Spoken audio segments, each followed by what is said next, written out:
Bom, iniciando nosso curso, vamos então falar do tema que será o controle de constitucionalidade. Vamos então trabalhar com esse tema importantíssimo, né, que é o controle de constitucionalidade. As provas aí, de concurso, vocês sabem, de cada 10 provas, né, fatalmente, em 9, pelo menos, vai cair, para não dizer 10, né, vai cair controle de constitucionalidade, seja na prova objetiva de primeira etapa, ou numa prova dissertativa, ou na prova oral, enfim, sempre nós vamos ter aí alguma cobrança sobre o controle de constitucionalidade, que é um tema central no direito constitucional, isso não só no Brasil, como no mundo todo, né? Bom, então vamos começar esse tema importantíssimo pelo conceito. Queridos, o que é o controle de constitucionalidade? Vamos definir? Bom, nossa tarefa aqui é que você termine essas aulas sabendo definitivamente o controle de constitucionalidade. Vamos ver? Então vamos começar pela definição. Conceito. Controle de constitucionalidade nada mais é do que a análise, entre parênteses, ou verificação, fecha parênteses, de compatibilidade, entre parênteses, ou adequação, fecha parênteses, de leis ou atos normativos em relação a uma Constituição. Então vamos lá? É uma análise ou verificação de compatibilidade ou adequação de leis ou atos normativos em relação a uma Constituição. Perfeito? Aqui, ó. Vamos deixar o conceito aqui com vocês. Vamos lá? Tá aqui, tá? Tá aqui. É uma análise ou verificação de compatibilidade ou adequação de leis ou atos normativos em relação a uma Constituição. Então, aqui, ó, toda vez que nós realizarmos essa análise de adequação de leis ou atos normativos em relação a uma Constituição, aqui, ó, nós vamos estar fazendo o que nós chamamos de controle de constitucionalidade. Então, está aqui a Constituição, né? Bonitinha aqui, ó, nesse desenhozinho aqui, tá? E aqui estão as leis ou atos normativos. O controle de constitucionalidade é justamente essa relação de parametricidade, né, de parâmetro aqui, tá, de leis ou atos normativos em relação a uma Constituição. Nós vamos analisar, nós vamos verificar se as leis ou atos normativos são ou não compatíveis com a Constituição, estão ou não adequados à Constituição. Perfeito? Então, essa aqui é a ideia, né? O parâmetro do controle é a Constituição, então vamos colocar aqui, ó, P de parâmetro. Toda vez que você escutar o termo parâmetro, é a Constituição que é o parâmetro, claro, claro, né? E as leis ou atos normativos são o objeto de controle. Muito bem, então aqui, ó, tá? Parâmetro é a Constituição e o objeto, ó, de objeto aqui, são as leis ou atos normativos. E aí é aquela questão, né, básica. Se as leis ou atos normativos são compatíveis com a Constituição, são adequados com a Constituição, elas vão permanecer no ordenamento. Elas vão ser entendidas como constitucionais. Se as leis ou atos normativos são incompatíveis com a Constituição, não vão permanecer no ordenamento. Essas leis ou atos normativos serão declaradas inconstitucionais, portanto, inválidas no ordenamento. Essas leis não serão revogadas, né? Quem revoga a lei é outra lei, é óbvio, mas serão invalidadas por incompatibilidade, por inadequação com a Constituição. Então, essa que é a lógica do controle de constitucionalidade. Muito bem. Agora, queridos, quais são os pressupostos básicos do controle de constitucionalidade? E aí eu já vou entrar num conceito que é importante.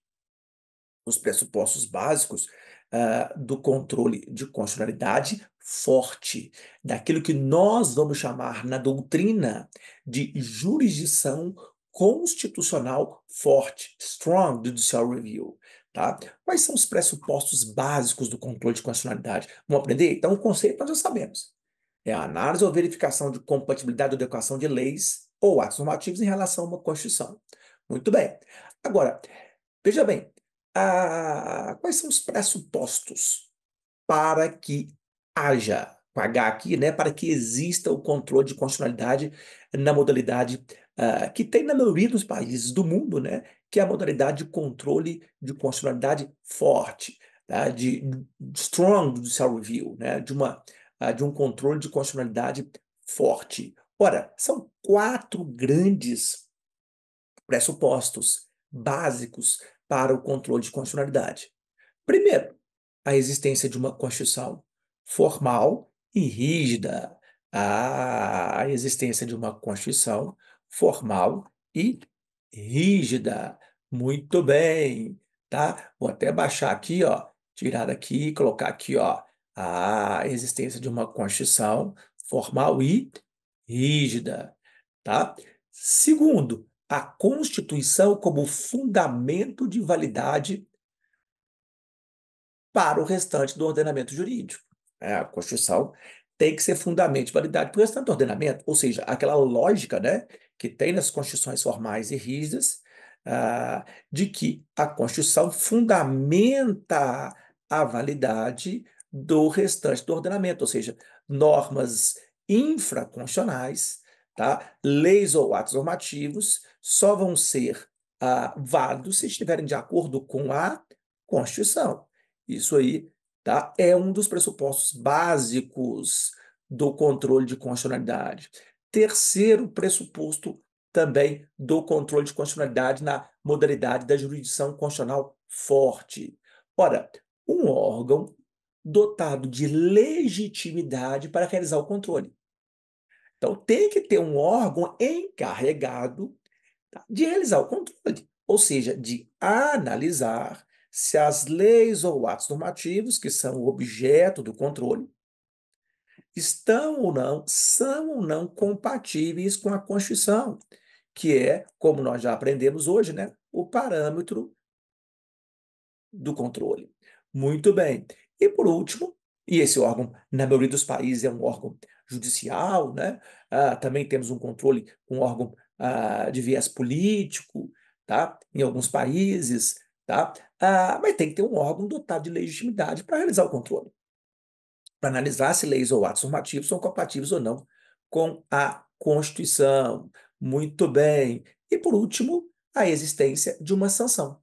Na jurisdição constitucional forte, tem que ter o último pressuposto aqui, básico, é a existência de uma sanção, tá? Ou seja, qual? Ora, se as leis ou atos normativos não são compatíveis com a Constituição, não estão adequados com a Constituição, qual que é a sanção?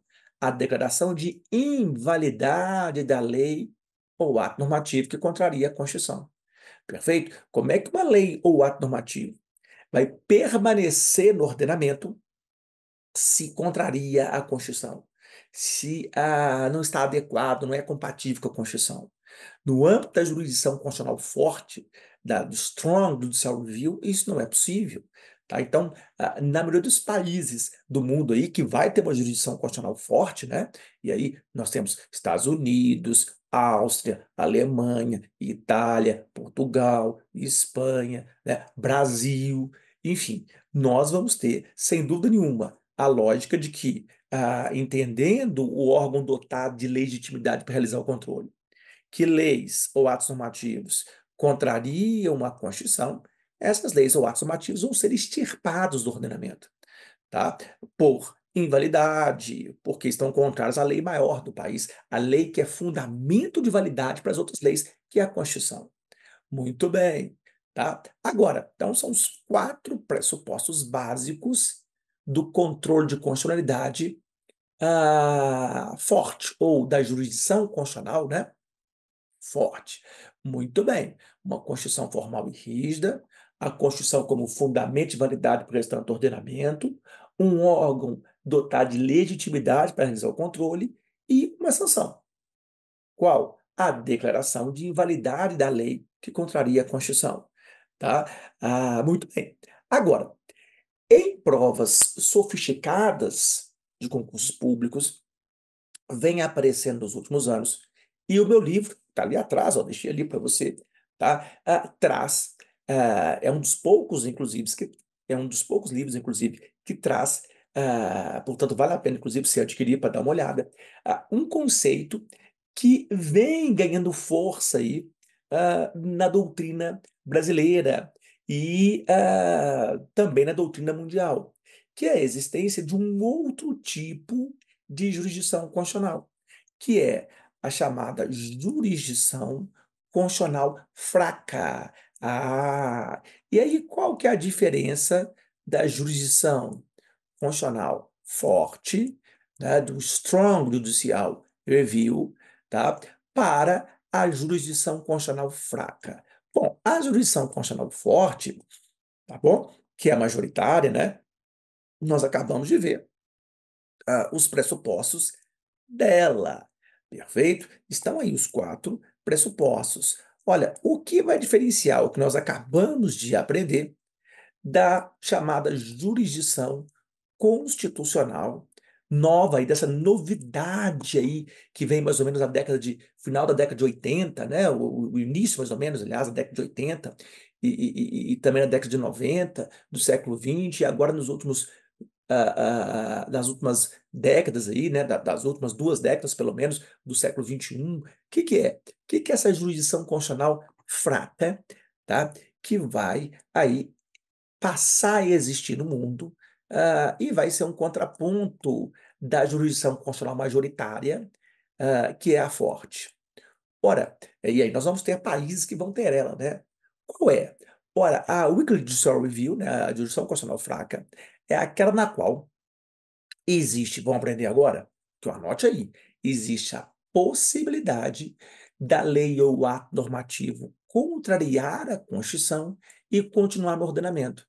Então é uma jurisdição na qual é possível, tá, que leis ou atos normativos contrariem a Constituição, estejam em desacordo com a Constituição, não estejam em compatibilidade com a Constituição e continuem no ordenamento. Essa é a ideia de uma jurisdição constitucional fraca. Vou até colocar aqui, ó, circular aqui de verdinho aqui, tá? Para você aqui, ó, é essa aqui. Ou seja, então se perguntar, o que é a jurisdição constitucional fraca? Ora, é aquela na qual temos a possibilidade de leis ou atos normativos contrariarem uma Constituição e continuarem no ordenamento. Perfeito? Bernardo, e quais países que vêm adotando essa jurisdição constitucional fraca? Ora, os países aí que vêm adotando ela são basicamente o Canadá, aí da década de 80 do século XX, né? E também, posteriormente, nós vamos ter a Inglaterra e a Nova Zelândia, aquele país, né, dos All Blacks, né, daqueles jogadores famosos lá de rugby, né, muito famosos, né? E então são países de uma jurisdição constitucional fraca. Eu apresento isso lá no meu livro, você pode dar uma olhada, é muito bacana, né? E como exemplo aqui, ó, eu vou trazer para vocês o exemplo do Canadá. É o exemplo que vem sendo muito cobrado, é o mais cobrado aí, em provas sofisticadas, né? É o exemplo do Canadá, da jurisdição constitucional fraca canadense, que trabalha lá com a famosa cláusula do não obstante, da seção 33 lá da Declaração de Direitos, né, que envolve lá a Constituição do Canadá. Vamos ver? Olha que interessante, que peculiaridade interessante nós vamos ter no Canadá com a cláusula do não obstante. Como é que é essa cláusula do não obstante? Ora, essa cláusula, tá, está presente na seção 33 da Declaração de Direitos lá do Canadá. Então, olha que interessante. A Declaração de Direitos, lá na seção 33, tá, vai trazer uma possibilidade de que o parlamento Nacional do Canadá, ou o parlamento dos estados, lá, que lá são províncias, né, possam produzir leis que contrariem direitos presentes aí em determinadas seções da Declaração de Direitos. E esse parlamento pode produzir esse tipo de lei e imunizar essa lei. Veja bem, vou repetir, imunizar mesmo essa lei, da possibilidade da declaração de inconstitucionalidade dessa lei, dessas leis, pela Corte Constitucional do Canadá. Então, determinados tipos de legislações podem ser produzidas pelo Parlamento Nacional, federal, ou pelo Parlamento dos Estados, né? No caso, lá chamam-se províncias, lá é um federalismo, né? Apenas o nome é província, mas são estados, tá? Eles podem, então, leis federais ou estaduais podem ser produzidas e essas leis podem adotar a cláusula do não obstante. Ou seja, a lei está sendo produzida e não pode ser declarada inconstitucional pela Corte Constitucional. Então a lei nasce imunizada por um prazo mínimo, inclusive, de 5 anos. Já pensou isso no Brasil? O nosso parlamento federal, ou dos estados, né, produzirem leis, né, leis no âmbito nacional e leis estaduais, e essas leis serem produzidas e serem imunizadas, serem impedidas de serem declaradas inconstitucionais pelo Supremo Tribunal Federal. Veja que loucura que isso ia ser no Brasil, né? O escândalo que isso ia ser no Brasil. Pois é, lá no Canadá, nós temos, e é chamado de cláusula do não obstante. Aí, ó, olha que interessante. Então vejam, o que a seção 33 declara, nós vamos aprender agora, se cair na sua prova, você não vai errar. Ora, nessa seção declara que o Parlamento Nacional, tá, ou o legislativo de uma província, né, no caso, que são os estados lá, pode expressamente declarar que uma lei, tá, seja do Parlamento Nacional ou do Parlamento dos estados, lá chamadas províncias, né, pode vigorar, tá, não obstante os direitos presentes na Declaração de Direitos, seção 2 ou seções 7 a 15 da Carta. Então, vai poder vigorar a lei, tá? Não obstante os direitos previstos na seção 2 ou nas seções 7 a 15 da Carta Constitucional. Então, vejam, essa legislação, vamos entender isso, né? Poderia vigorar por 5 anos e ela seria impedida, portanto, de ser declarada inconstitucional pela Corte Constitucional. A Corte não poderia pegar uma lei do Parlamento Nacional ou uma lei do legislativo das províncias, que são os estados, e dizer: essa lei contraria a seção 2 da Carta Constitucional, ou essa lei contraria a seção 7 a 15. Por quê? Por que não se pode invalidar essas leis sob o argumento que contrariam a seção 2 ou seções 7 a 15? Porque elas estão imunizadas. Então a lei pode vigorar por 5 anos, tá? Não obstante, em tese, ela contrariar a seção 2 ou as seções 7 a 15 da Carta de Direitos, ou seja, contrariar direitos fundamentais presentes no âmbito constitucional, no âmbito constitucional canadense, tá? Com isso aqui, ó, essa lei, vou até mudar de cor aqui de novo, aqui, ó, ficaria imunizada de uma decisão do Poder Judiciário de incompatibilidade dela mediante a Declaração de Direitos. Então, essa lei seria imunizada, ou seja, o Parlamento Nacional ou das províncias pode, com base nessa cláusula não obstante, seção 33, tá, anular os efeitos da Declaração de Direitos. Quais? Da seção 2 e das seções 7 a 15 de direitos presentes lá na Constituição do Canadá. Tá? No que tange a uma determinada legislação por um período de 5 anos. E aí, ó, outra informação, sempre renovável por mais 5 anos. Então, o Parlamento Nacional ou das províncias pode fazer uma lei e ele pode pensar assim, essa lei tem muita chance da Corte Constitucional declarar essa lei incompatível com a seção 2 ou incompatível com a seção 7 a 15 da Carta de Direitos. fundamentais. Ou seja, dizer que essa lei fere direitos fundamentais da Carta de Direitos do Canadá. Então, eu, Parlamento Nacional, ou eu, Parlamento Estadual, né, das províncias aqui, vou me antecipar. Eu, com medo da Corte declarar essa lei inconstitucional, por ferir a seção 2 ou a seções 7 a 15, vou me antecipar e vou imunizar essa lei por 5 anos. Vou alegar o quê? A cláusula do não obstante presente na seção 33 da Declaração de Direitos.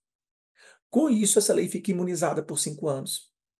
Por que eu estou fazendo isso? Porque eu tenho medo, porque eu tenho aqui receio que a Corte Constitucional venha a declarar essa lei inconstitucional por ferir a Declaração de Direitos, seja da seção 2 ou das seções 7 a 15 da Carta de Direitos canadense. Então, veja aqui, né, que o Parlamento Federal ou das províncias se antecipa e diz: essa lei está imunizada, com base na cláusula do não obstante, tá? Da seção 33 da Declaração de Direitos, que permite a imunização de leis e impede que a Corte Constitucional venha a declarar a inconstitucionalidade de leis por ferirem a seção 2 ou as seções 7 a 15 da Carta de Direitos. Então, mesmo que a Corte Constitucional queira, mesmo que ela ache que essa lei contraria direitos fundamentais da seção 2 ou das seções 7 a 15, ela não pode declarar inconstitucionalidade. Ela fica chupando o dedo por 5 anos. É emputecida, porque não pode, porque a lei está imunizada. E detalhe, essa imunização dura por 5 anos, ok, tá? E pode ser renovada? Pode, sempre de 5 em 5 anos, seja o Parlamento Federal ou o Parlamento das províncias, né, dos estados, pode renovar a imunização. E a lei fica valendo, tá? Continua valendo, e a Corte não pode declarar ela inconstitucional por ferir a Declaração de Direitos, seja na seção 2 ou nas seções 7 a 15 da Declaração de Direitos. Muito bem, né? Já imaginaram isso no Brasil?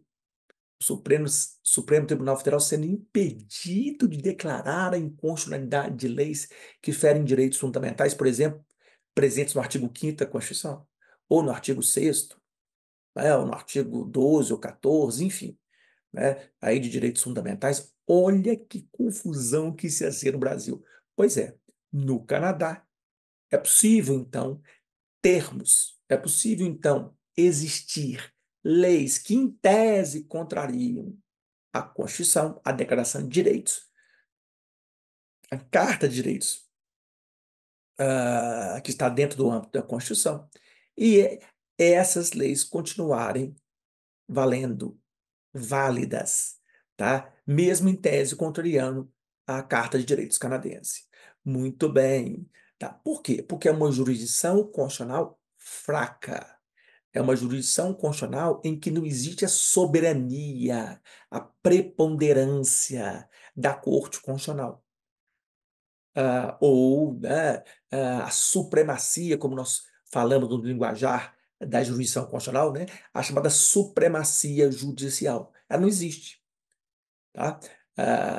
Por quê? Por uma série de fatores culturais, né? Por uma série de fatores que vêm ah, de um âmbito de um desenho institucional diferente, onde não há uma supremacia judicial. O judiciário não manda e desmanda, né? E toca o pau e toca o terror. Não. Por quê? Porque não há ideia de uma supremacia judicial. Tá? Muito bem, né? Isso aí é o que nós chamamos de uma jurisdição constitucional fraca. Então, o que nós aprendemos no começo do nosso curso? Primeiro, o conceito de controle de constitucionalidade. Segundo, os pressupostos básicos do controle de constitucionalidade em uma jurisdição constitucional forte, que é a tradicional da maioria dos países, Estados Unidos, Alemanha, Portugal, Espanha, Itália, Áustria, né? Enfim, Brasil.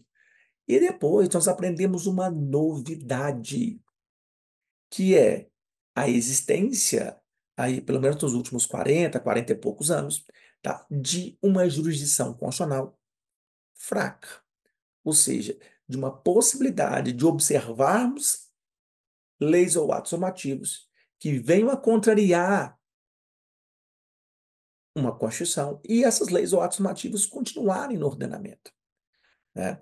Então, dei o exemplo aí do Canadá com a seção 33 da cláusula do não obstante, que imuniza leis de eventuais declarações de inconstitucionalidade pela Corte Constitucional do Canadá, mas poderia dar exemplo, que tem lá no meu livro, da Nova Zelândia ou da Inglaterra, né? Então é muito interessante, esse tipo de jurisdição constitucional fraca. Muito bem, que não trabalha com uma supremacia judicial, que nós estamos, por exemplo, acostumados aqui no Brasil, né? Que existe nos Estados Unidos, tradicionalmente, né? Na Alemanha, enfim. Bom, qual que é o próximo passo? Ora, o nosso próximo passo é voltar aqui para o estudo da nossa tradição, né? Da jurisdição constitucional forte, né? De um controle de constitucionalidade forte. Voltando aqui para a nossa tradição, vamos lá. O item 3 é o seguinte. Então, primeiro, o item 1, conceito de controle de constitucionalidade. O 2, pressupostos do controle de constitucionalidade na nossa jurisdição, que é a jurisdição constitucional forte. Não é isso? Fiz a observação aí da jurisdição constitucional fraca, te ensinei uma novidade, mas agora vamos voltar para os trilhos aqui. Item 3. O item 3 é nosso âmbito aqui de uma jurisdição constitucional forte. Eu pergunto a vocês, quais são os requisitos que uma lei ou ato normativo deve preencher, que uma lei ou ato normativo deve obedecer para serem válidos, para continuar aí no ordenamento.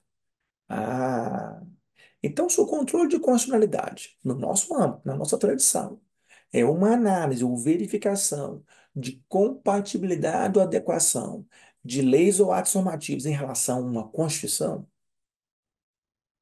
eu pergunto a vocês, quando que uma lei ou ato normativo está de acordo com a Constituição? Quando que ela é compatível com a Constituição? Vejam, isso não pode ser uma questão de achismo. Isso não pode ser uma questão de opinião de boteco, né? De Twitter, onde todo mundo é especialista em tudo. Não dá, tá? Então, eu vou te ensinar agora os requisitos para que leis ou atos normativos sejam compatíveis com a Constituição, estejam adequados a uma Constituição. E você vai aprender agora. Quais são? Ora, para não virar achismo, para não virar narrativa, conversa de boteco, tá? De bêbado aqui, são dois grandes requisitos que as leis ou atos normativos devem preencher para serem compatíveis com uma Constituição, para estar adequados a uma Constituição. Quais são? Ora, são os chamados requisitos formais e requisitos materiais. Ah, vamos lá? Vamos ver isso aqui? Então, aqui, ó. Quais são os requisitos que leis ou atos normativos devem preencher, devem obedecer para serem válidos no ordenamento? Para que leis ou atos normativos sejam válidos, para que leis sejam válidas, compatíveis com a Constituição, as leis ou atos normativos devem preencher requisitos formais e materiais, tá? E aí, gente, o que são os requisitos formais? Ora, os requisitos formais dizem respeito à forma ou modo de produção da lei, que deve respeitar o determinado na Constituição, o definido na Constituição, tá? Então, presta atenção. Fazer lei não é casa da mãe Joana, não é o MMA, vale tudo, tá? Não é terra de ninguém. Então, requisitos formais. Para que uma lei ou ato normativo seja válida, seja compatível com a Constituição, a primeira coisa que leis ou atos normativos devem respeitar é a forma ou modo de produção da lei, que deve estar de acordo com o determinado da Constituição. Perfeito? Por quê? Ora, porque às vezes o conteúdo da lei é excelente, porém a forma ou modo de produção da lei não obedeceu o determinado na Constituição, tá? Para isso, por exemplo, nós estudamos o processo legislativo, para isso é que nós estudamos espécies normativas, competências, regras de competência. Por quê? Porque isso tem que ser respeitado. Então, os requisitos formais dizem respeito à forma ou modo de produção da lei, que deve estar de acordo com o determinado da Constituição.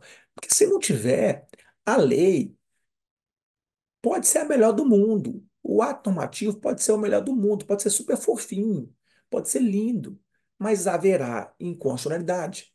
Por quê? Porque não respeitou requisitos formais. A forma ou modo de produção da lei não respeitou o determinado na Constituição para a produção de leis ou atos normativos. É simples assim, é sem dó nem piedade, tá? Bom, e os requisitos materiais? Os requisitos materiais dizem respeito ao conteúdo da lei, que deve respeitar o conteúdo da Constituição.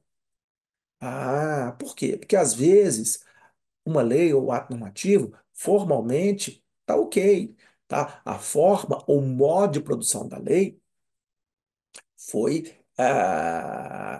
respeitado no que tange ao determinado na Constituição. Os procedimentos foram seguidos, a receita de bolo foi seguida, por exemplo, do processo legislativo. Ocorreu tudo ok, tranquilo. Porém, na hora que nós vamos ver o conteúdo da lei não está de acordo com o conteúdo da Constituição. Então, o problema não é de forma, não é de modo de produção da lei, mas sim de conteúdo, porque o conteúdo da lei descumpre, contraria o conteúdo da Constituição. E aí haverá, tá, um desrespeito, um descumprimento de requisitos materiais. Perfeito? Vamos ver? E aí, analisando isso aqui, ó, já tem uma pergunta que eu quero fazer para vocês. Mas antes da pergunta, vamos lá aqui, ó, tá? Requisitos formais diz respeito à forma ou modo de produção da lei, que deve respeitar o definido determinado na Constituição. E requisitos materiais diz respeito ao conteúdo da lei, que deve respeitar o conteúdo da Constituição. Muito bem. Então, aqui, ó, não é achismo, não é a opinião. Aqui nós temos uma questão jurídica. Para que leis ou atos normativos sejam válidos, para que leis ou atos normativos estejam de acordo com a Constituição, elas devem preencher, elas devem respeitar, elas devem obedecer requisitos formais e materiais. Tem que ser os dois, tá? Para que uma lei ou ato normativo esteja de acordo com a Constituição, portanto, seja válida naquele ordenamento jurídico. Muito bem, então aqui os dois, ó, tá? Ótimo, aqui, ó. Ok. Agora, observação importante. Bernardo, e se requisitos formais ou materiais não forem respeitados, não forem obedecidos? Ah, aí nós vamos ter as duas primeiras inconstitucionalidades que nós vamos estudar aqui. Nós vamos estudar várias. No meu livro, tá? Você também vai dar uma olhada, existem várias. Agora, as duas primeiras, as mais básicas, são as que eu vou começar a falar, né, e trabalhar agora, que são a inconstitucionalidade formal e a inconstitucionalidade material.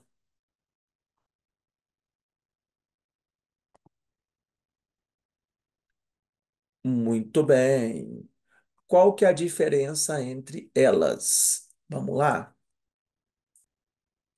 Inconstitucionalidade formal. Ora, é aquela que ocorre quando há o descumprimento de quê? De requisitos formais.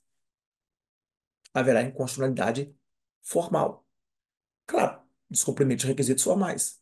Não foi respeitada a forma ou modo de produção da lei, conforme determinado na Constituição. Tá? E no que tange à inconstitucionalidade formal, nós vamos ter três tipos de inconstitucionalidade formal.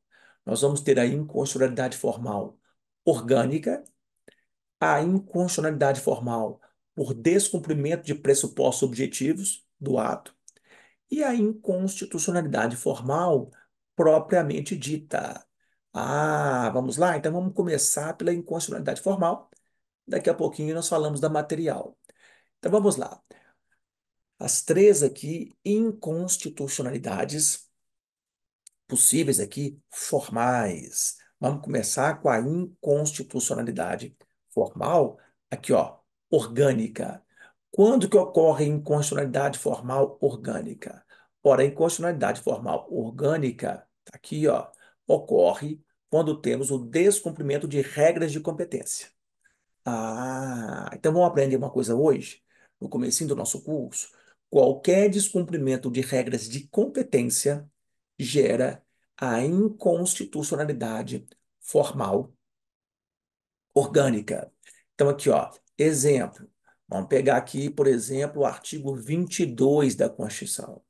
No artigo 22 da Constituição, nós temos lá, né, as matérias lá, os temas lá de competência legislativa privativa da União.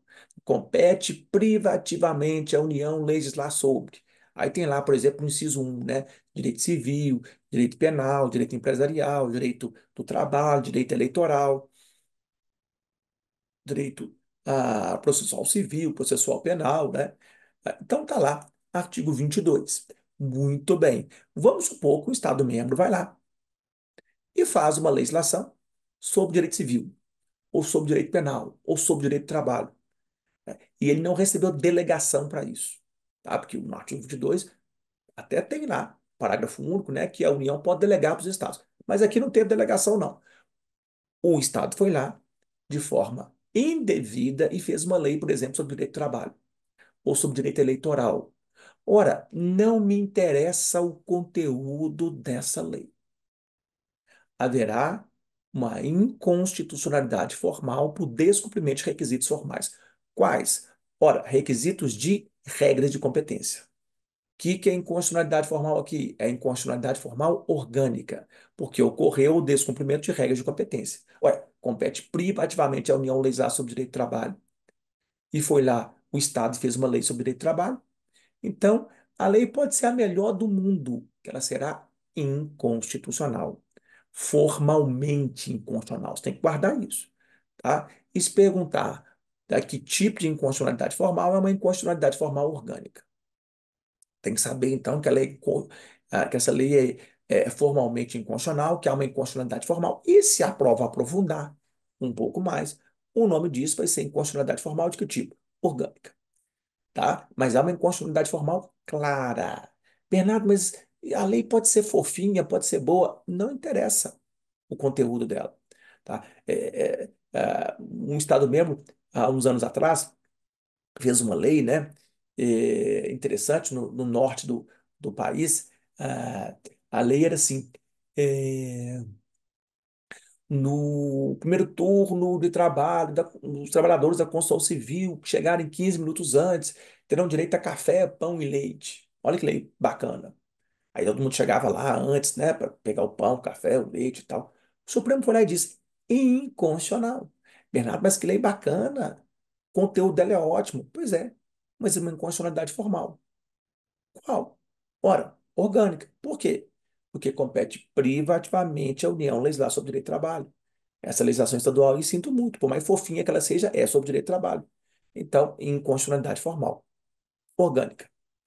Bom, nós temos ainda, ah, no que tange à inconstitucionalidade formal orgânica aqui por descumprimento de regras de competência, é importante dizer que não é só a regra de competência do federalismo.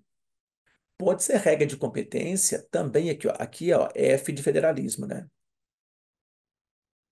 Mas pode ser regra de competência também de espécie normativa, tá? Como assim, Bernardo? Ora, tem lá uma matéria que é reservada à lei complementar. Está lá, taxativamente previsto na Constituição para que seja de lei complementar. Aí vai lá o nosso Congresso Nacional e produz uma lei ordinária sobre essa matéria. E aí, Bernardo? E aí, gente, que pode ser a melhor lei ordinária do mundo? Haverá uma inconstitucionalidade formal. E no caso aqui, se a prova aprofundar um pouquinho, vai ser chamada de orgânica. Por quê? Descumprimento de regra de competência. De federalismo? Não, mas de espécie normativa. Aquela espécie normativa era de competência de lei complementar. E foi aprovada uma lei ordinária. Sinto muito, mas essa lei ordinária aqui, ó, essa LO aqui, ó, será o quê? Inconstitucional. Formalmente inconstitucional. Não me interessa o conteúdo dela. Pode ser o melhor do mundo. Invadiu competência de matéria de lei complementar. Tchau para ela. Perfeito? Muito bem. Bom, nós temos também a inconstitucionalidade por descumprimento de pressupostos objetivos do ato. Ora, ela ocorre quando requisitos expressos na Constituição para a produção de leis ou atos normativos são descumpridos. Requisitos expressos, inarredáveis, previstos na Constituição são descumpridos. É simples assim, tá? E por isso que o nome é muito claro, inclusive, aqui, ó, inconstitucionalidade por descumprimento de pressupostos objetivos do ato. Ou seja, aquele ato normativo, tá? Tinha requisitos expressos na Constituição, inarredáveis, inegociáveis, para a produção daquele ato normativo. E eles não foram respeitados. Sinto muito, mas o conteúdo da lei pode ser o melhor do mundo. Mas haverá uma inconstitucionalidade por descumprimento de pressupostos objetivos do ato normativo. Ou seja, requisitos expressos do ato normativo não foram respeitados na produção daquele ato. Requisitos expressos na Constituição, determinados na Constituição. Quer ver um exemplo muito simples? Vamos pegar aqui o artigo 62 da Constituição. O artigo 62 não traz lei, mas traz ato normativo, que tem força de lei. Qual ato normativo? Ora, as medidas provisórias. A medida provisória, tá? Quais são os requisitos formais, tá? Para a produção de uma MP? Independente do conteúdo dela, o artigo 62, de forma inarredável, de forma expressa, traz que a medida provisória formalmente exige o quê? Para ser produzida, enquanto ato normativo. Relevância e urgência são requisitos formais. Independente do conteúdo dela, ela tem que ser relevante e urgente. Se faltar relevância, ou faltar urgência, ou faltar os dois, enfim, haverá uma inconstitucionalidade formal por descumprimento de pressupostos objetivos. Por quê? Porque objetivamente a Constituição traz lá, é objetivo.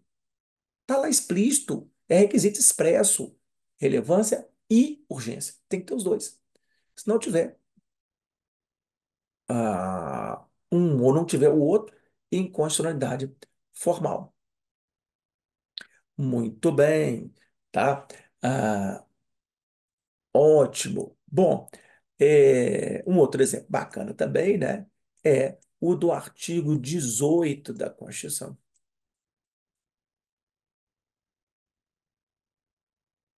Parágrafo 4.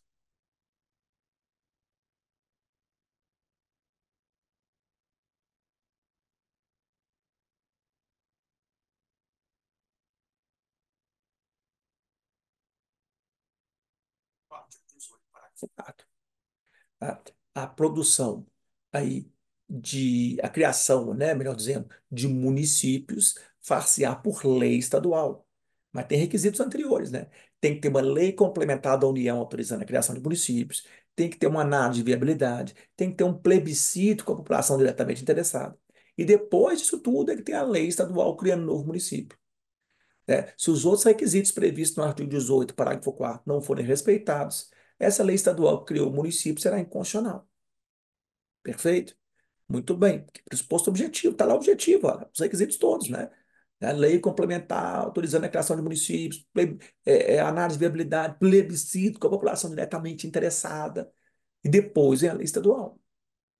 Bom, e por último, nós vamos ter a inconstitucionalidade formal propriamente dita, tá? Ela é a principal, né? É aquela que ocorre quando há o descumprimento de regras do processo legislativo.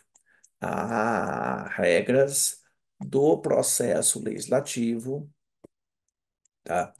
Que, ah, Vamos aí dos artigos 59 a 69 da Constituição.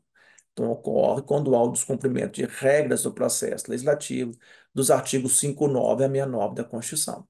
Tem que ser do processo legislativo, hein?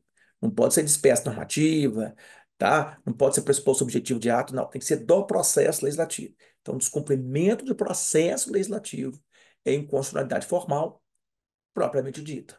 Ou inconstitucionalidade formal, né? Dependendo da prova, é inconstitucionalidade formal. Descumpriu regra do processo legislativo do 5969 em constitucionalidade formal, ou o outro nome, mais aprofundado, em constitucionalidade formal propriamente dita. E mais, essa inconstitucionalidade formal pode ser subjetiva ou uma inconstitucionalidade formal objetiva.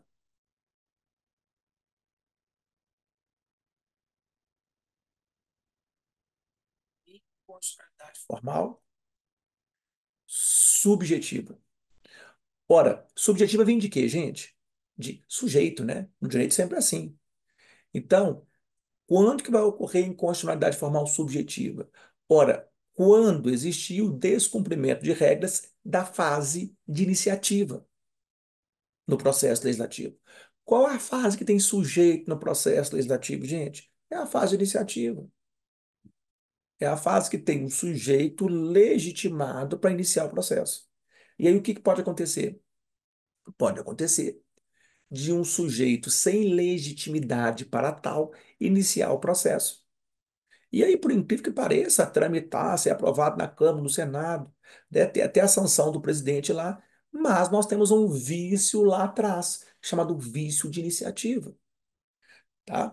É muito comum, né? Aqui, ó, aparecer em prova a questão atinente ao artigo 61, parágrafo primeiro da Constituição, tá? É o 61, parágrafo primeiro, que traz lá as matérias de competência privativa, né, reservada do presidente da República para iniciar o processo legislativo. Aí o que acontece? Tá? Ao invés do presidente da República iniciar o processo, vamos supor que um deputado federal vai lá, inicia o processo. O dia? Não. Tinha que ser o presidente da República. É privativo dele. Artigo 61, parágrafo 1º, dê uma olhada na Constituição.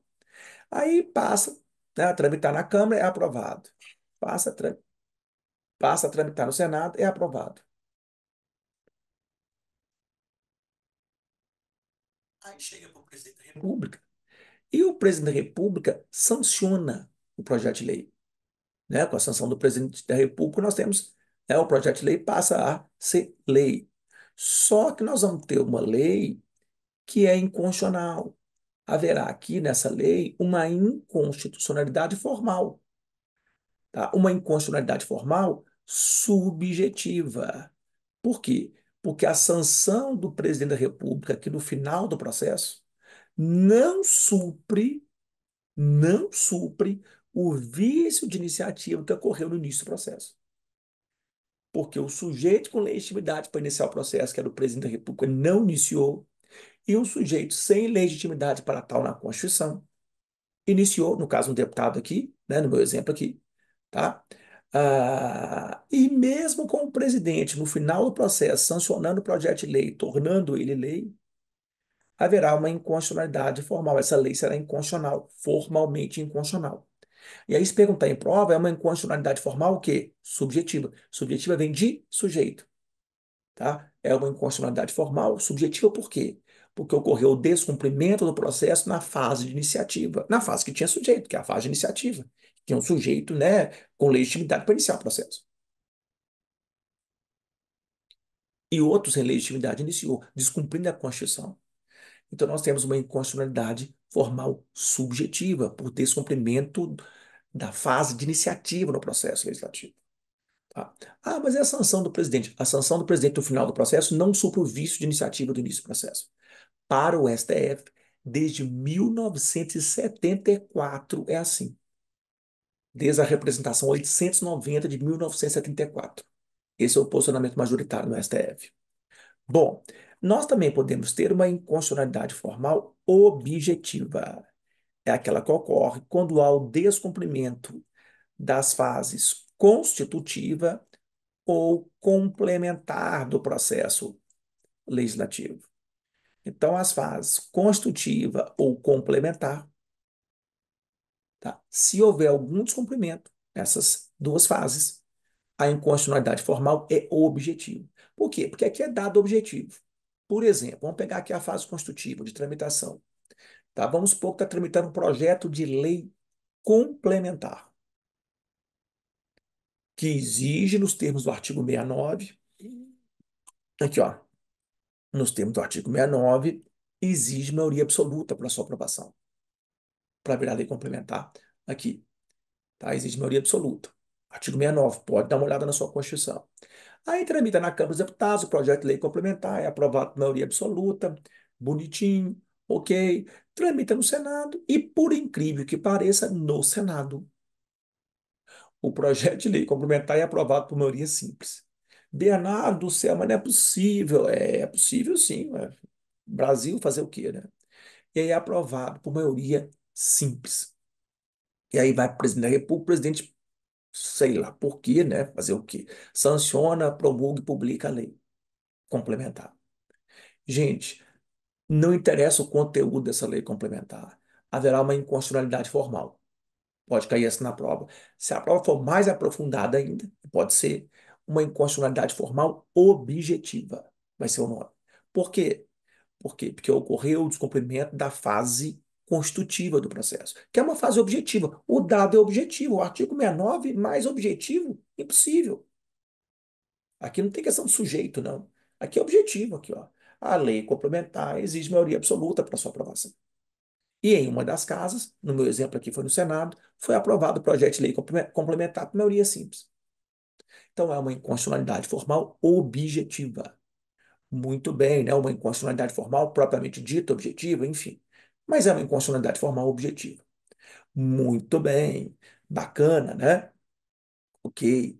Bom, e além da inconstitucionalidade formal, nós temos também a inconstitucionalidade material. Qual que é a da inconstitucionalidade material? Ora, é aquela que ocorre quando o conteúdo da lei contraria o conteúdo da Constituição. Ah, então, quando o conteúdo da lei contraria o conteúdo da Constituição, há uma inconstitucionalidade material. Perfeito? Descumprimento de requisito material. Conteúdo da lei contraria o conteúdo da Constituição. Inconstitucionalidade material. Perfeito? Ótimo. Bom, aqui no que tange a inconstitucionalidade material, ainda tem uma observação importante, que é a seguinte, e eu quero que você aprenda isso agora. A observação é: atualmente, a inconstitucionalidade material não é apenas uma análise de conteúdo, pois se apresenta também como uma análise de proporcionalidade. Ah, então a análise da inconstitucionalidade material atualmente não é só de conteúdo, ela também é uma análise de proporcionalidade. Ou seja, uma lei ou ato normativo pode ser declarado inconstitucional por ferir o princípio da proporcionalidade. Então, às vezes, o conteúdo daquela lei, tá, está em tese de acordo com o conteúdo da Constituição, porém a lei é desproporcional. Então, a análise da inconstitucionalidade material atualmente não é só uma análise de conteúdo, é também uma análise de proporcionalidade, que envolve, obviamente, a atuação, né, do poder público aqui, do legislador, do administrador. Perfeito? Pode acontecer, então, de existir uma inconstitucionalidade por ferir o princípio da proporcionalidade. Então, a análise da inconstitucionalidade material não é só uma análise de conteúdo. Ela também, atualmente, se apresenta como uma análise de proporcionalidade. E aí nós vamos ter, né, como diria o ministro Mar Mendes, tá? O princípio da proporcionalidade enquanto princípio da proibição do excesso, princípio da proporcionalidade enquanto princípio da proibição do excesso e o princípio da proporcionalidade enquanto princípio da proibição da proteção insuficiente. Ah, então vejam que ser legislador ou administrador hoje não está fácil, não. Tá? Por quê? Porque além de analisar o conteúdo da lei em relação ao conteúdo da Constituição, a atuação do legislador, do administrador também tem que ter a análise aqui de proporcionalidade. Por quê? Porque a lei ou ato normativo não pode ferir o princípio da proporcionalidade enquanto o princípio da proibição do excesso. A lei não pode ser em excesso, porque senão vai ser inconstitucional. E também não pode ferir o princípio da proporcionalidade enquanto o princípio da proibição da proteção insuficiente. Ou seja, aquela lei não pode ser insuficiente no que tange a direitos, por exemplo, fundamentais, que ela deveria concretizar. Então, nós temos que leis ou atos normativos feitos pelo poder público podem ser inconstitucionais por ferir o princípio da proporcionalidade, enquanto princípio da proibição do excesso e princípio da proibição da proteção insuficiente. Então, leis em excesso, no que tange, né, o que está na normatividade delas, pode ser, tá, podem ser inconstitucionais, e leis insuficientes também, por insuficiência delas. Muito bem, tá? Então, nós temos aí que a inconstitucionalidade material pode ser por uma questão de conteúdo ou por uma questão de proporcionalidade, no que tange a ser leis em excesso ou leis insuficientes no que diz respeito à concretização da Constituição. Muito bem. E aí vão ser desproporcionais, né? Porque ou vai estar em excesso ou vai estar faltando, vai ser insuficiente no que tange a direitos previstos na Constituição. Então, portanto, desproporcional, tá? Repito, né, o princípio da proporcionalidade enquanto princípio da proibição do excesso e o princípio da proporcionalidade enquanto princípio da proibição da proteção insuficiente. Muito bem. Nós temos várias decisões do STF citando a inconstitucionalidade por desproporcionalidade aqui, ou por excesso ou por insuficiência. Muito bem. Bacana, né? Então, é uma evolução aí, né? Uma ampliação da ideia de inconstitucionalidade material, que não é só uma questão de conteúdo, é também uma questão de proporcionalidade, né? De leis ou atos normativos, ou seja, uma análise da atuação do poder público mesmo, né? Que tem que ser proporcional para ser constitucional. Muito bem, tá? E isso também é muito estudado na hermenêutica, né? Basta ver isso no meu livro e também no estudo dos direitos fundamentais, tá, que eu também apresento lá, análises sobre esse princípio tão importante aqui, tá, que alguns chamaram de regra, outros de máxima, outros de postulado da proporcionalidade. Muito bem, ok. Qual que é o nosso próximo passo depois do estudo da inconstitucionalidade formal e material? Aprenderam? Ótimo. O nosso próximo passo agora é analisar as matrizes, as grandes matrizes ou grandes sistemas do controle de constitucionalidade no mundo, né? Claro, pensando na jurisdição constitucional forte, tá? Num controle de constitucionalidade forte que é o da nossa tradição e da maioria dos países aqui, que trabalham com a ideia do controle de constitucionalidade. Muito bem. Quais são as três principais matrizes que tem no mundo de controle de constitucionalidade? Quais são os três principais sistemas ou modelos?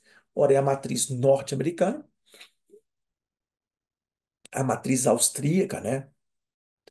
E a matriz francesa. São as três em ordem cronológica, né? A matriz norte-americana que deriva lá do famoso caso Marbury versus Madison, lá de 1803. A matriz austríaca que deriva de Hans Kelsen, né? Do famoso Hans Kelsen, lá de 1920, na Áustria, tá? Que vai influenciar a Europa, né? Uma matriz tipicamente europeia.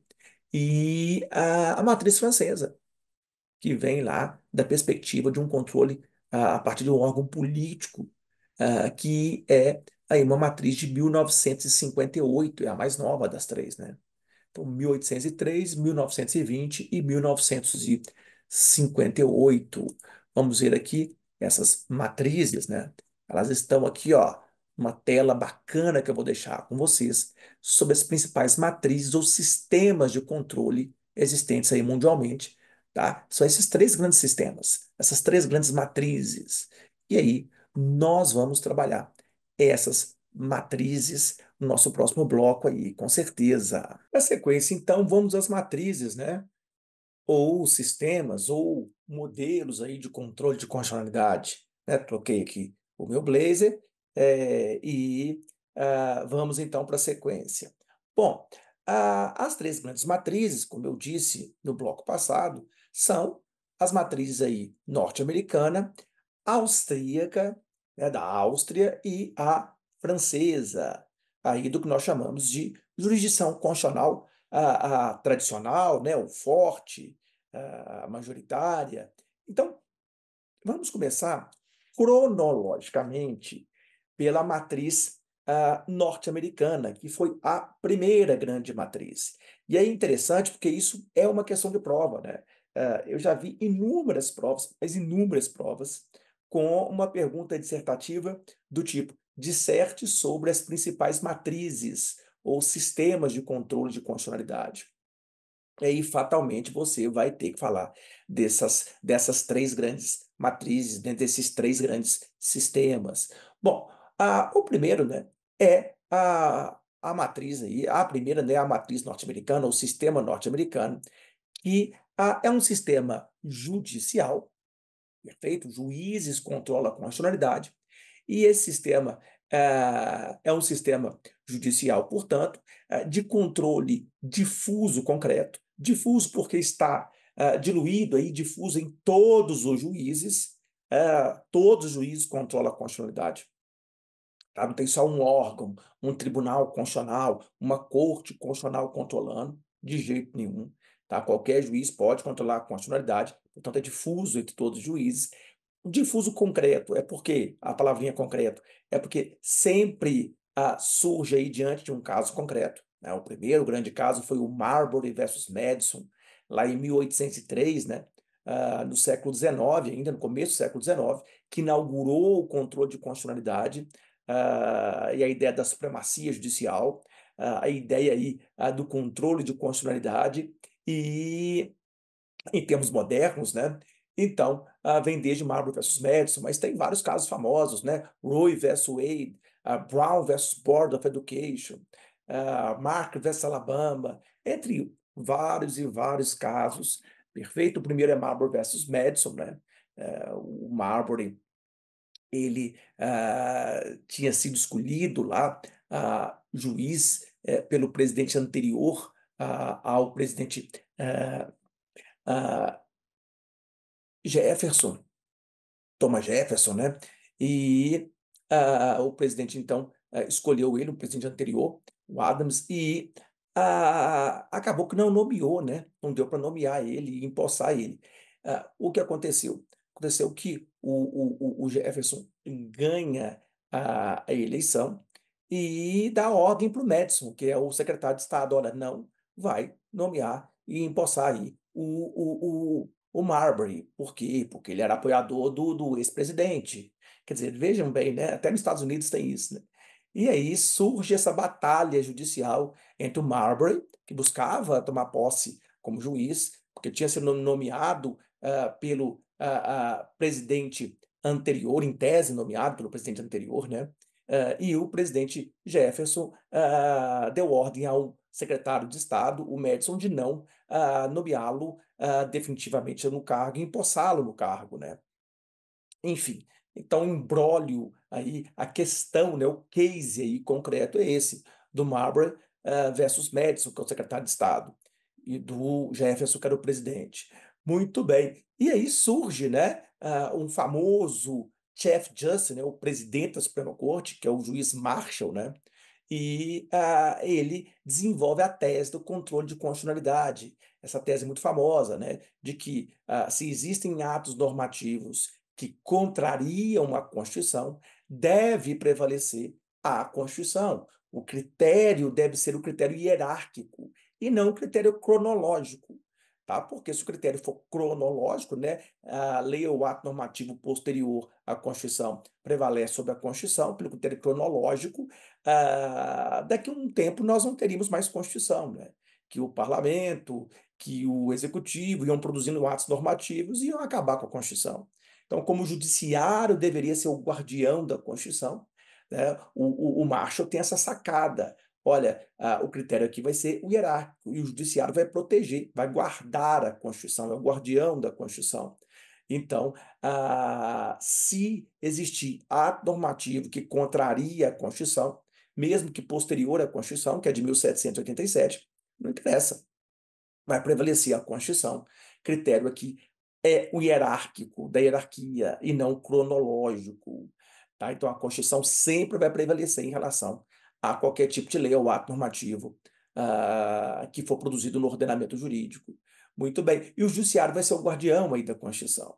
Então, surge aí essa tese, né? A tese, tá? A concepção do controle de constitucionalidade em termos modernos. Vem desse caso o Marbury versus Madison, com o Chief Justice, com o presidente da Suprema Corte, o juiz, né, o Justice, né, Marshall. E então, um controle feito pelo Poder Judiciário, e todos os juízes podem fazer esse controle, sempre em casos concretos, portanto, controle difuso concreto. Então, um controle, né, chamado inconcreto ou em concreto, em é uma maneira bonitinha de dizer em, né? E é um controle via exceção, porque ele surge excepcionalmente em um caso concreto.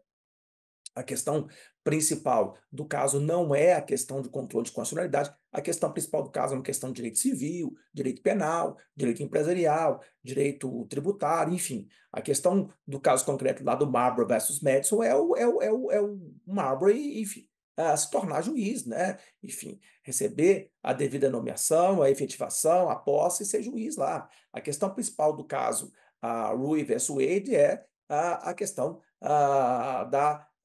do debate sobre a Roe ter o direito ou não de fazer aborto sem ser incriminada, né?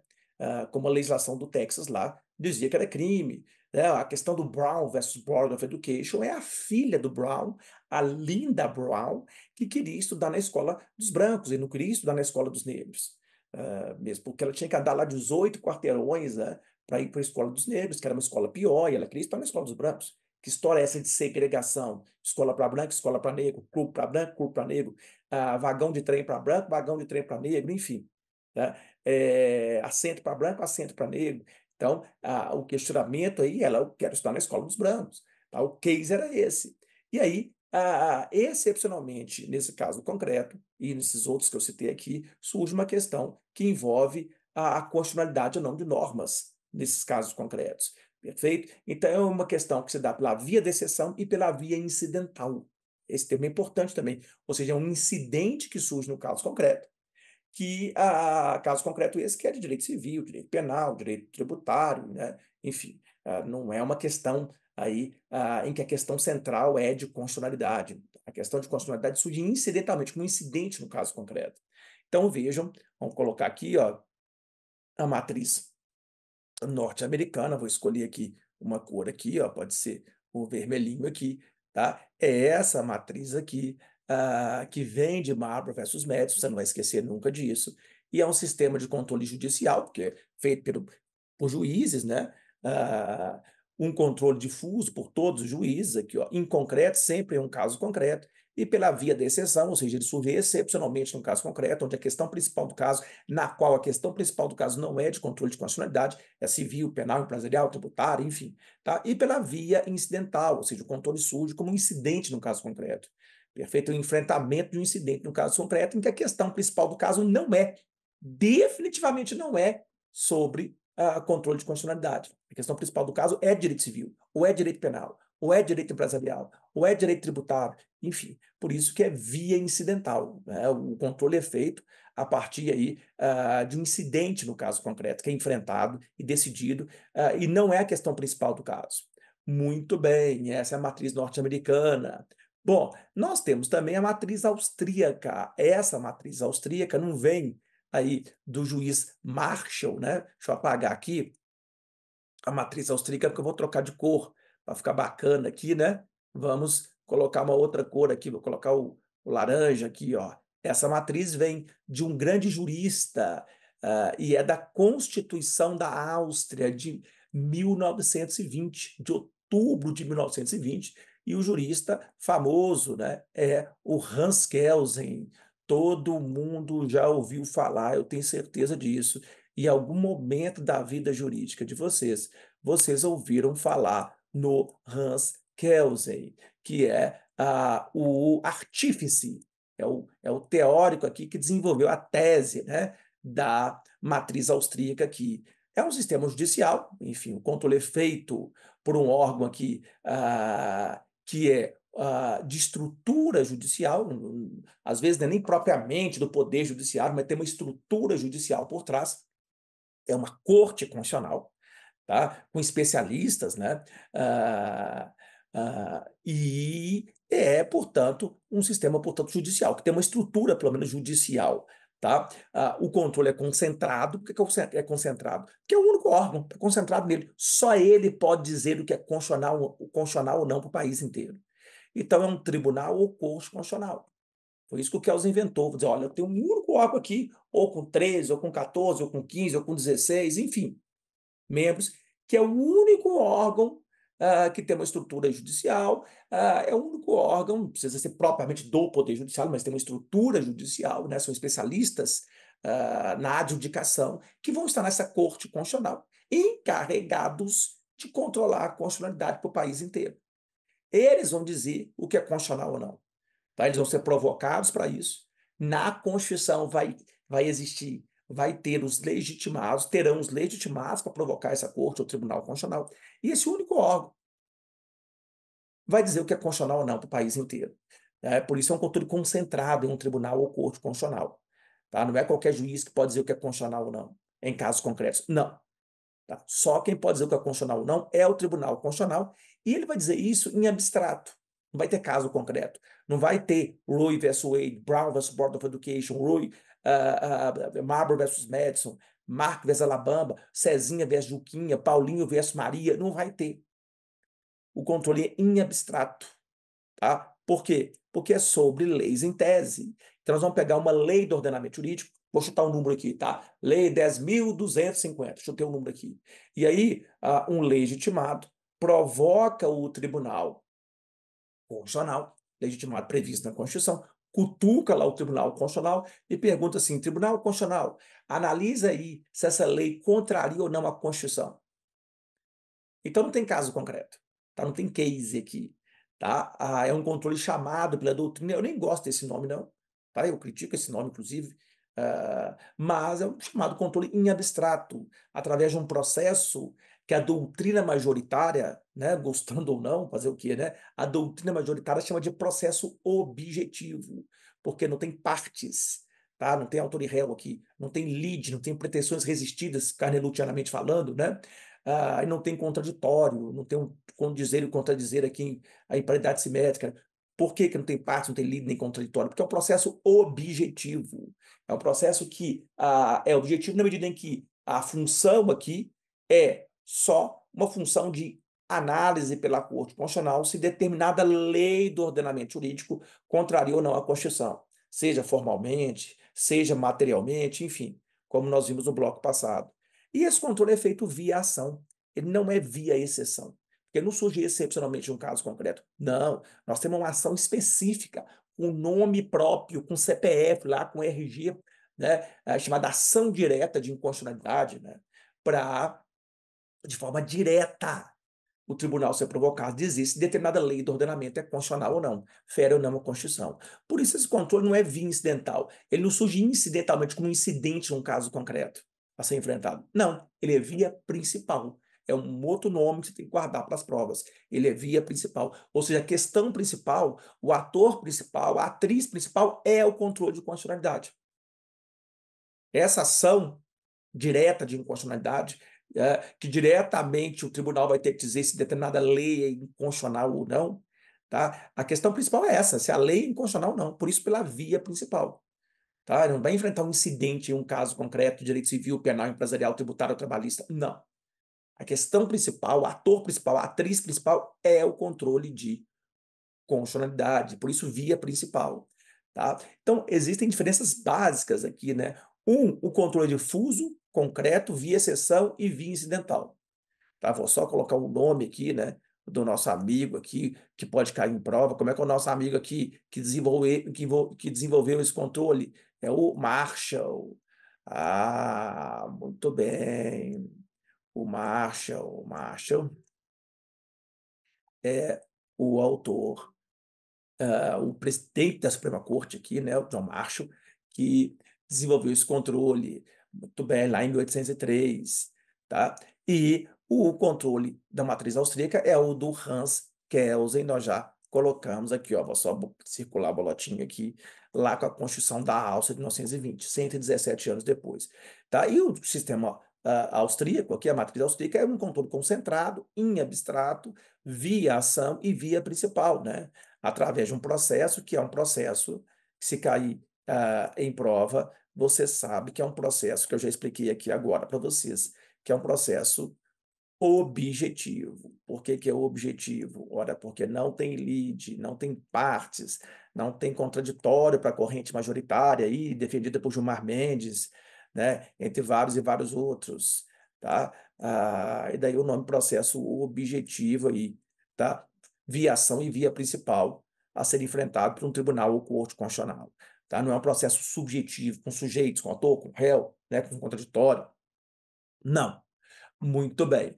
Agora, nós temos ainda, e eu vou trocar aqui a cor, tá? Propositadamente, uma outra matriz. Qual? Que é a matriz francesa, que é a caçulinha, que é a mais nova das três. E ela surge aqui, tá? Com a Constituição da França de 1958, muito bem aqui, tá? E aí a grande questão que está por trás dessa matriz francesa, e que alguns poucos países vão ter aí como parâmetro, né, é dessa matriz francesa, a própria ex-União Soviética tinha, né?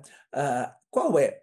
Ora, Constituição da França, de 1958, nós vamos ter um sistema de controle que é um sistema político. Não é um sistema judicial ou de estrutura judicial, pelo menos. É um sistema político, porque o órgão que controla a constitucionalidade é político, não tem juízes, não tem uma expertise aqui de juízes, tá? De especialistas aqui, juízes, decidindo se leis são inconstitucionais ou não. O órgão é político. Esse órgão é chamado de Conselho Constitucional, Conseil Constitucional, né? E ele vai ter 9 membros com mandato de 9 anos, tá? Três indicados aqui pelo presidente da República, 3 pelo presidente da Câmara dos Deputados, que é a Assembleia Nacional lá na França, e 3 indicados pelo Senado, né, o Senado Conservatório. Então, são 9 membros com mandato de 9 anos, tá? 3 indicados pelo presidente da República, 3 pelo presidente da Assembleia Nacional, 3 pelo presidente do Senado, enfim, tá? E todos os, então, 3 pelo presidente da República, 3 pela Câmara, 3 pelo Senado. E todos os ex-presidentes. Os ex-presidentes podem, então, sem dúvida nenhuma, conforme a Constituição Francesa, fazer parte. Claro, eles podem renunciar, não querer, mas, enfim, se é ex-presidente, tem assento, sim, no Conselho Constitucional. Tá? E aí tem vários ex-presidentes franceses, né, que nós conhecemos aí. Tá? Esse controle, em regra, é preventivo e é antes da lei ou do tratado internacional entrar no ordenamento jurídico francês. Embora essa característica esteja sendo enfraquecida, foi paulatinamente enfraquecida, né? Porque nós vamos ter um controle repressivo, quando já existe lei ou ato normativo no ordenamento. Por exemplo, o caso do artigo 37.2 da Constituição Francesa, né, com as chamadas lois quadres, ou seja, a possibilidade do presidente da República fazer leis quadro, né, e elas entram no ordenamento, ele faz isso por delegação e do Poder Legislativo, e aí a lei já entra no ordenamento, aí não tem jeito do controle ser preventivo, e aí então o controle tem que ser repressivo mesmo. Tá? Se o presidente pisa na bola produzindo essas leis quadro, tá? Tem que ter controle a posterior mesmo, não tem jeito. E uma reforma de 2003, já tem aí mais de 20 anos, né? Mas em termos, não é tão distante assim, tá? É de 2003, que permitiu ao Conselho de Estado, que é o órgão máximo que faz do âmbito aí de análise administrativa, né, e da Corte de Cassação, que é o órgão máximo de âmbito de análise do direito civil e penal, é como se fosse um STJ lá da França, tá? Em termos civil e penal, né? Então, esses conselhos, o Conselho de Estado no âmbito administrativo e a Corte de Cassação no âmbito civil e penal, podem provocar o Conselho Constitucional em casos concretos, que chegam lá no Conselho de Estado, questões administrativas, ou na Corte de Cassação, questões cíveis e penais, podem provocar o Conselho Constitucional em casos concretos, com a chamada exceção de inconstitucionalidade. E o controle também é repressivo. Então, chega um caso concreto, já em última instância, na Corte de Cassação, lá de direito civil ou penal. A Corte de Cassação tem uma dúvida se a lei objeto daquele caso concreto é inconstitucional ou não. Tá? Ela pode, tendo essa dúvida, provocar o Conselho Constitucional, dizer: Conselho Constitucional, estou com um caso aqui, mas estou com muita dúvida. Diz aí se essa lei é constitucional ou não. Aí o Conselho Constitucional analisa a lei e depois a Corte de Cassação decide o caso com base já naquilo que o Conselho Constitucional decidiu anteriormente sobre a lei. Tá? Então, é aqui uma possibilidade do Conselho de Estado, da Corte de Cassação, provocarem o Conselho Constitucional quando eles estão diante de casos concretos, nos quais surgem dúvidas sobre a constitucionalidade ou não da lei que é objeto daquele caso concreto, que envolve aquele caso concreto. Tá? Entre autores réus que estão lá naquele caso concreto, tem lá uma lei, né? Enfim, objeto de disputa lá. Esses conselhos de Estado, ou esse Conselho de Estado, né? Ou a Corte de Cassação, podem provocar o Conselho Constitucional, para que ele diga se a lei objeto daquele caso, que envolve aquele caso, é constitucional ou não. Tá? Muito interessante. E aí o controle é repressivo, né, gente? Porque é uma lei que já está no ordenamento. O Conselho Constitucional vai dizer se a lei é constitucional ou não, a lei já estando no ordenamento. Muito bem. Então, nós temos aí três grandes matrizes. Duas são judiciais, ou de estrutura, pelo menos, judicial, de viés judicial. E uma é uma matriz política. Né? Os membros do Conselho Constitucional são políticos, não são juízes. Não são aí magistrados, não tem uma tradição aí de expertise enquanto magistrados, né? Propriamente dita. Então, é um órgão político. Perfeito? Tá? Bernardo, isso é ruim. Ora, não sei. Às vezes um órgão político dá decisões técnicas jurídicas. Né? E às vezes um órgão jurídico, né, com juízes, enfim, com uma tradição jurídica, pode dar decisões políticas. Né? É só ver aí, por exemplo, o nosso Supremo Tribunal Federal em determinadas situações, né? Mas parece decisões que mais parecem políticas do que jurídicas, enfim. Então, a questão, gente, de ser bom ou ruim, não é para a natureza só do órgão, se político ou jurídico. Nós temos que analisar a decisão que ele dá, né? Porque um órgão político pode dar uma decisão técnica jurídica. Um órgão jurídico, infelizmente, pode dar decisões políticas, fazer o quê? Tá? Então, não é tão simples assim. A análise não pode ser rasteira. Muito bem, mas o fato é que, independente do que é bom ou ruim, não é o nosso objetivo aqui ficar fazendo essa análise, né, do que nós chamamos de desenho institucional, né, de controle de constitucionalidade, mas aqui o que interessa mesmo é você conhecer essas matrizes. A desenvolvida por Marshall, no século XIX, a desenvolvida por Kelsen, no século XX, 1920, na Áustria, e a matriz francesa da Constituição da França de 1958. Bom, estudado as três grandes matrizes, ou sistemas de controle, né, os grandes modelos de controle, tá? Agora vem uma pergunta crucial, uma pergunta de US$ 1 milhão. A pergunta é: e o Brasil? Queridos seres alados, tá? Onde está o Brasil dentro aqui dessa análise do nosso item 4, as principais matrizes, né, os sistemas de controle de constitucionalidade? Onde está, em que lugar está localizado o Brasil? Como é que você vai fazer isso nas provas? Tá? Pergunta é: o Brasil, ele tem um sistema judicial de controle ou um sistema político em regra? Pensando em regra, tá? Porque, claro, que nós vamos ver que tem exceções, né? Mas, em regra, tradicionalmente, né, o Brasil desde o primeiro momento em que surgiu o controle de constitucionalidade no Brasil. E aí tem uma questão de prova que eu vou falar agora. É sempre bom você saber que na nossa primeira Constituição, que é a de 1824, lá com Dom Pedro I, não existia controle de constitucionalidade. Por quê? Porque tinham quatro poderes, né? Nós tínhamos lá o poder legislativo, o poder executivo, o poder judiciário e o poder moderador, o famoso poder moderador, que era de Dom Pedro, né? E ele era a chave de todo o império, né? Abria e fechava tudo, Leclerc, né? Então, o fato aqui, né, uma interpretação até equivocada lá da tese de Benjamin Constant, mas enfim, abrasileirada, né? E aí o Dom Pedro mandava e desmandava, ele era o poder moderador. Então não tinha controle de constitucionalidade. Nós passamos a ter controle de constitucionalidade, tá, com a Constituição de 1891, a primeira Constituição republicana, né? É bem verdade que tivemos uma Constituição provisória em 1890, depois da proclamação da República, que foi em 15 de novembro de 1889, né? Mas Constituição mesmo para valer é a de fevereiro de 1891, a primeira da República, e aí sim nós vamos ter fortemente a ideia de um controle de constitucionalidade concebida, desenvolvida, e vai ser, né, a matriz aqui norte-americana, né, do controle difuso, concreto. Aqui nós copiamos tudo dos Estados Unidos. Essa Constituição, o Brasil, inclusive, de forma peculiar, né, chamava Estados Unidos do Brasil. Então, nós copiamos o federalismo, copiamos o controle de constitucionalidade difuso concreto, enfim.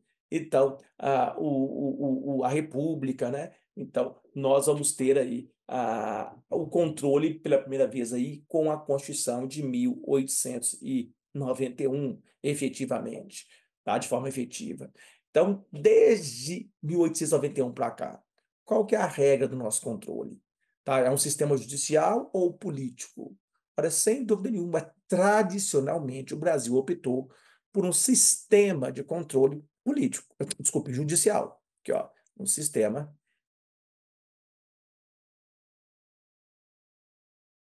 de controle judicial, pelo menos em regra. Tá? Nós vamos ver que tem exceções, claro, toda regra tem exceção, né? Ainda mais no direito. Tá? Daqui a pouco eu vou falar disso. Mas, em regra, nós temos um sistema de controle judicial. Então, vamos tirar aqui da nossa regra o sistema político. Aqui, ó. Tchau para a França. Então, em regra, o sistema é um sistema de controle judicial. Agora, é um controle judicial da matriz norte-americana ou da matriz austríaca?